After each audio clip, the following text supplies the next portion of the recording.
বৃন্দাবন লীলায় আমার খেলার সাথী শ্রীরাম, সুদাম, বসুদাম, দাদা বলরাম সবাইকে কাঁদিয়েছি। আর যুগে যুগে মাকেও কাঁদিয়েছি। আর লক্ষ্মীর তো চোখের জলের বিরাম নেই। তাই এবার প্রতিজ্ঞা করেছি, কাঁদিবে না মাতা মোর হয়ে পুত্র হারা, বহিবে না প্রভু ভক্তের চোখে জলধারা। গর্ভস্থ প্রশস্ত ধর্ম করিব প্রচার, লক্ষ্মী সঙ্গে রাখি লীলা করব চমৎকার। হারে পুঁজি ব্রাহ্মণাদি করি একতার, হরিনাম দিয়ে করব জীবের উদ্ধার। আমার খেলার সাথী ব্রজ, নাটু, বিশে এরাই তো ছিল সেই ব্রজের রাখাল। এবার আমি ভক্তের দ্বারাই আমার লীলা পূর্ণ করব, ভক্তেরাই হবে আমার লীলা সহচার। আকাশে তো অনেক বেলা হয়ে গেছে, ব্রজ, নাটু, বিশে এরা কেউই তো আসছে না।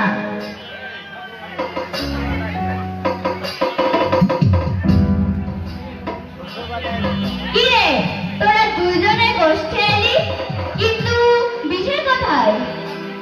ব্রজ, নাটু, তোরা কেউ কোনো কথা বলছিস না? তোদের চোখে জল, একবার খুলে বল ভাই, কি হয়েছে? একবার খুলে বল ভাই, কি হয়েছে? বিশে আর গোষ্ঠে আসবে না, আর গোষ্ঠ খেলাও খেলতে পারবে না। কেন, তার কি হয়েছে? ডালে ডালে পড়ি, সে রাগ করেনি।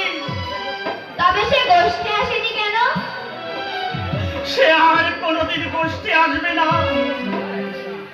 আর গোষ্ঠ খেলাও আমাদের সঙ্গে খেলবে না।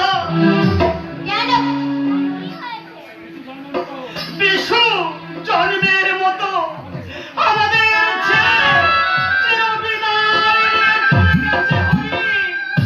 চিরবিদায় নিয়ে চলে গেছে। চলে গেছে?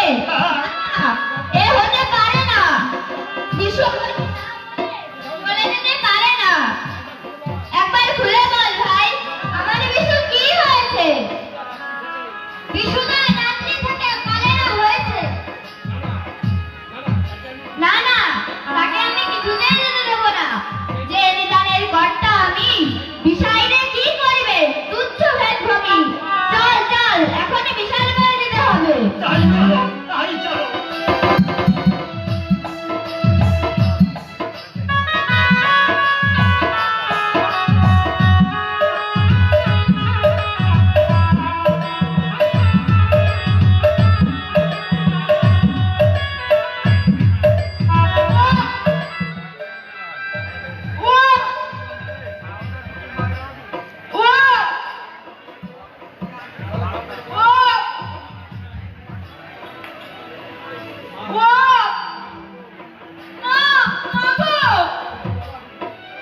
বাবা বিশু, মা, আমি আর দাঁড়াতে পারছি না। কেন বাবা? বিশু, তুই আমার করে মাথা রেখে শুয়ে পড় বাবা। আমার গলা শুকিয়ে যাচ্ছে, আমি চারিদিক অন্ধকার দেখছি।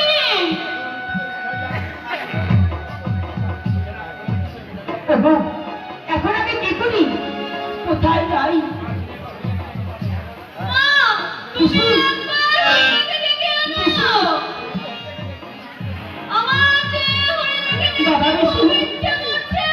বাবা বিশু, বাবা কাকে দিয়ে যে আমি ডেকে আনবো? বিশু প্রতিদিন তো এমনি করে সে আসে, আজ আজ এত করে তুই তার কথা ভাবছিস, এত করে ভাবছিস, তবু সে এর কথা সারা দিচ্ছে না, আসছে না বাবা। না